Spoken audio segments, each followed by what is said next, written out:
the question is, how is it ever possible to establish a law of measurement where everything, anything observable, anything that one is conscious of has a measurement, has an measurement.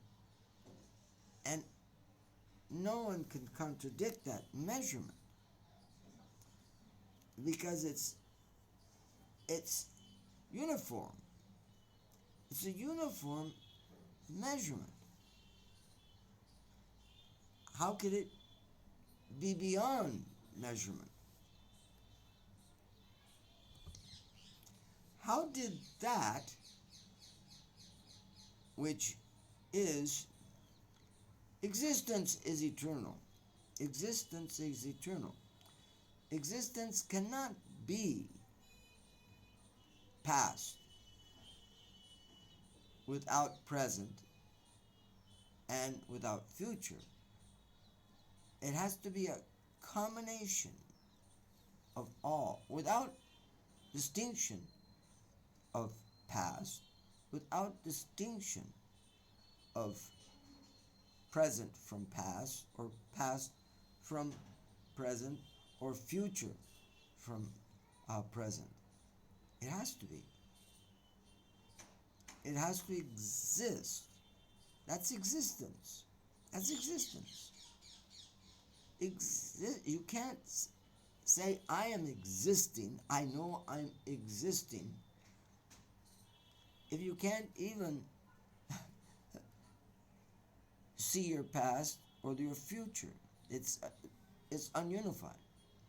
It's again. So let's see, how is measurement? The law of measurement is established in a simple way. Om Sahasra Shirsha Purusha Sahasra Sak Sahasra Pat Sabumi Vishvato Adishta Dasangulam. Now, I don't know all the exact wording on that, but it's better to establish something with scriptural references. This here is establishing measurement. It's saying that thousands of heads is a measurement. So it's thousands of heads, Shirsha. It's coming from one place. It's coming from the Purusha. Shirsha, thousands of heads are coming from the Purusha. And thousands of eyes are coming from the Purusha. And thousands of feet are coming from the Purusha. Now there's no reason to go on and on and on, because that establishes that everything is coming from the Purusha. But what has happened here? The ability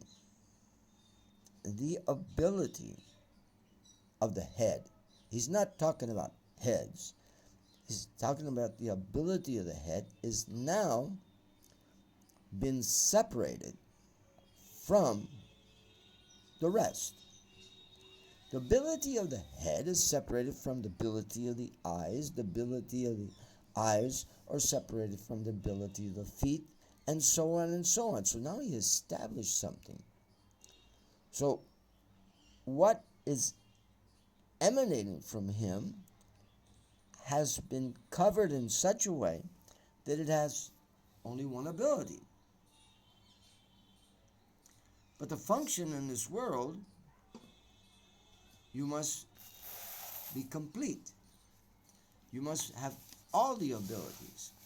I must possess the ability of the eyes. I must possess the ability of the feet. I must possess all the abilities in one place.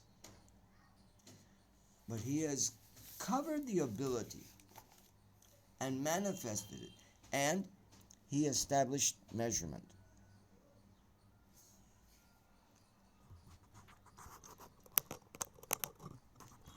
What is that measurement? 10 fingers. 10 fingers just means that you can measure it. With your own ability, you can measure it. I can measure this world. For measuring something bigger, you have to have measurement. But the law is, I have established measurement.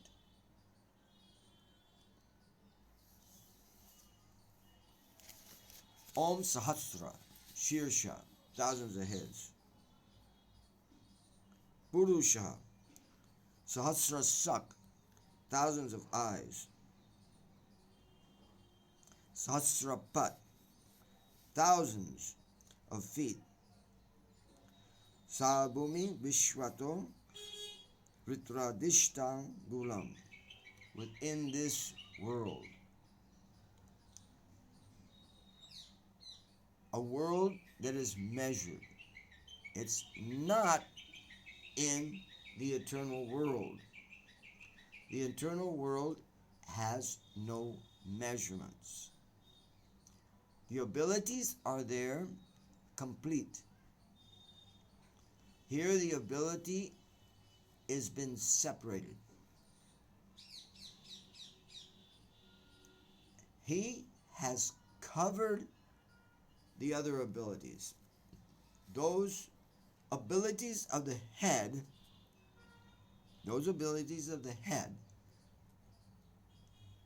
emanating from him, have the abilities of the eye, have the abilities of the feet, have the ability, they're all in the ability of the head, but he has covered it.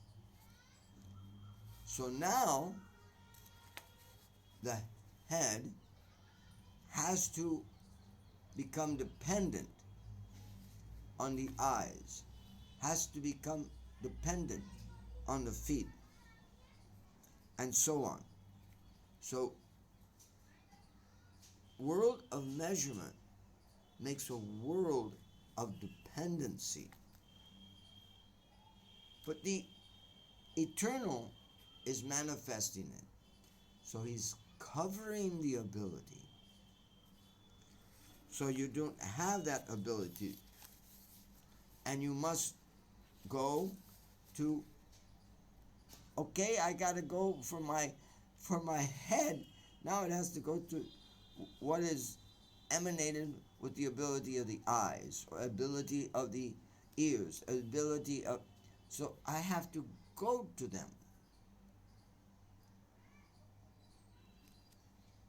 I'm dependent on all them. This is confinement. Confinement. And what is the confinement? It's a mood of cooperation. I have to cooperate. Even within my own self, I have to cooperate. I, the eternal soul, have all the abilities in one place. I have the abilities of the head, the eyes, the feet, everything in one place. But now, this ability has been cut up, and I have to be dependent. I have to cooperate.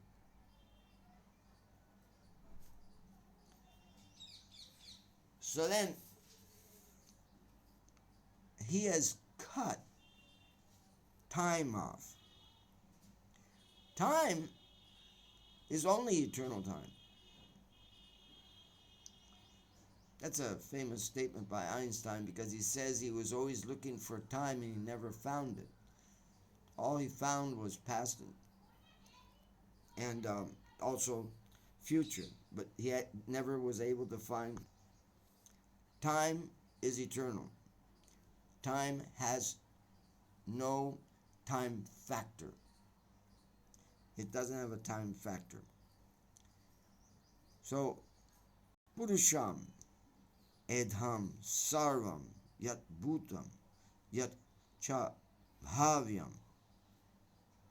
Uttam Visham, Yasyasena, Yat Anena, Tirohati. So what is that? That's the explanation of time. He manifested, he's so tricky. He manifested what existed. So now we have past. And he also manifested what exists, but he didn't. What will exist, excuse me. So he manifested what existed, and he manifested what will exist. But what happened to the present time? He will not allow us to sit in just for a moment and think, I can never live in the present. Everything in me is moving so fast. Every atom, every electron is moving so fast. I have no present existence. So within this das angulam, this measurable world, there is no real existence. Real existence. It has been cut. You can say you can know 2/3 of existence, but you cannot know the complete existence. You can't live the complete existence, not within these confines. You can know the past existence. What existence? Yat bhutam. You can know what will exist. Yat cha bhavyam. You can have a feeling for that. You can know about it. But you have no feeling of the present. You can't open your eyes and see present. You can't. He has separated the ability. Remember, he manifested those eyes. So the ability for us to see the present is not manifested.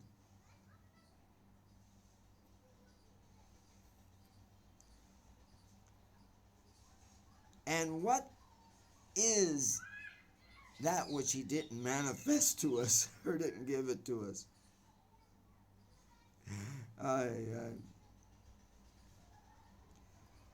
Amitam sarvasya. That, the amrit, that bliss, that nectar is immortality. There's no nectar present in past. There's no nectar present in future. You can't taste it.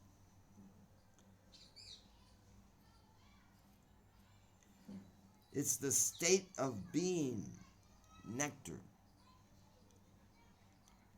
So you could say that the hint that there is existence is within this verse too. But he didn't manifest it to us.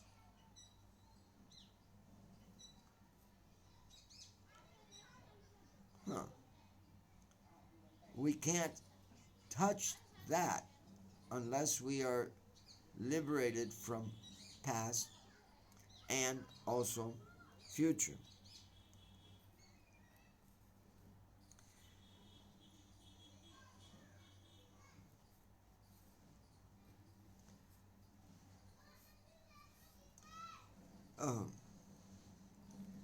And of course, Tirohati, he can go beyond all this. He can go beyond, which means that we can go beyond all this too. But here in this world, we are prone, we are captured in the measurement of 10 fingers and time, past and future. with no ability to enter right now into present. And present gives a sensation of always bliss, always blissful, immortality. So that eye has been closed. The eye has been closed to the head. The head can't do what the eyes can do. The ears can't do what the head can do. Everything has been closed in individual parts.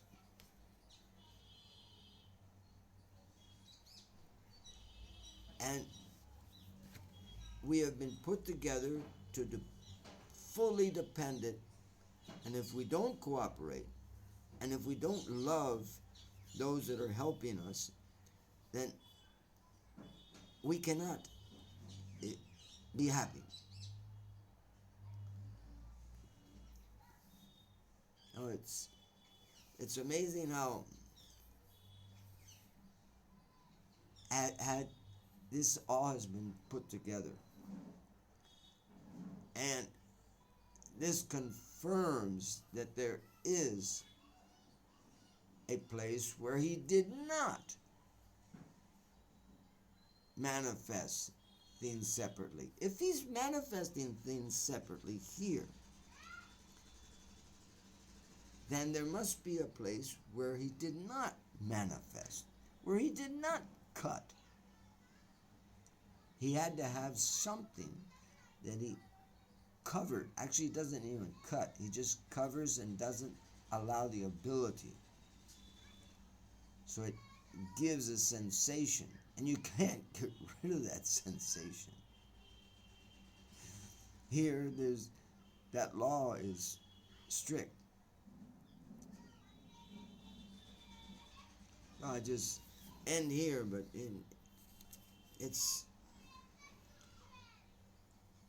when you start thinking in this way, then you start feeling that I want to see time. I want to see immortality. I want to see that immortality. And just if I could see present, just if I could feel myself at the present moment, I could just get a little spark of what immortality is. I know it exists, but it's hidden from me. How can present not exist? Tell me. How can present not exist?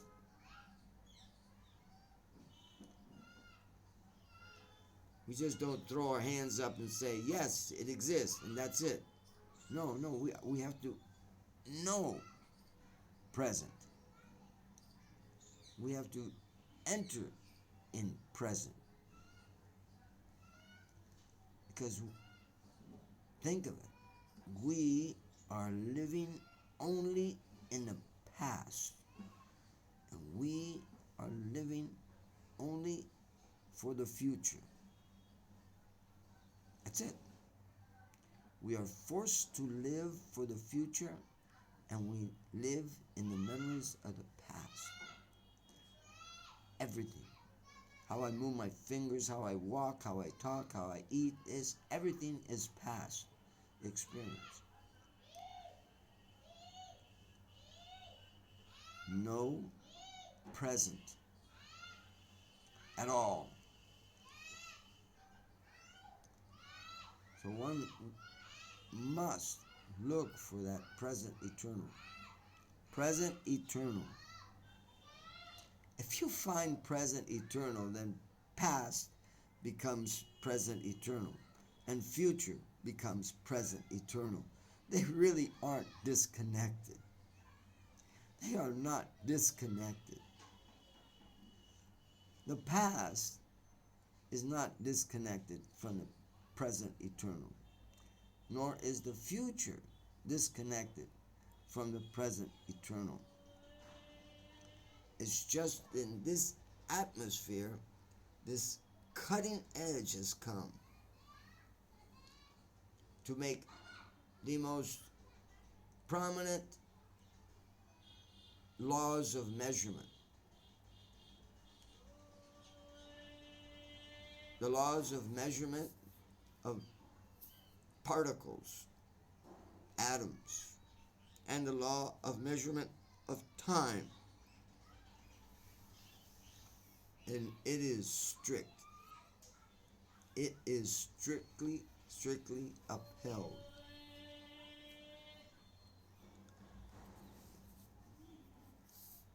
Yeah. Uh, yeah, it takes a lot of deep thought. Deep thought, not just be pushed around like another atom. One atom pushes another atom around. You don't want to be pushed around like some atom pushing another atom or being pushed by another atom.